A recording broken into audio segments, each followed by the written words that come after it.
ক্ষমতাকে তারা ত্যাগের বস্তু মনে করে নাই, ভোগের বস্তু মনে করেছে। ইসলাম বলে ক্ষমতা ভোগের বস্তু নয়, ত্যাগের জিনিস।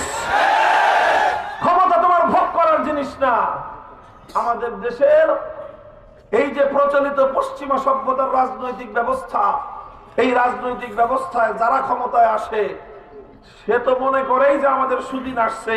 তার দল, তার সাঙ্গ পাঙ্গ, নেতা, উপনেতা, পার্টি নেতা, ছাতি নেতা যা আছে তারা সবাই মনে করে এখন তো আমাদের খাওয়ার দিন আসছে।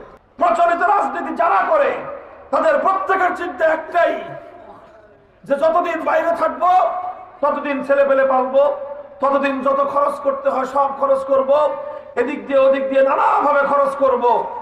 কোনদিন একবার ক্ষমতায় আসতে পারলে 5 বছরে 50 বছরের উসুল করে নিব। সিস্টেমই এটা, এই রাজনীতির সিস্টেমই এটা। কারণ এক একটা দল লক্ষ লক্ষ বেকার যুবক লালন পালন করে।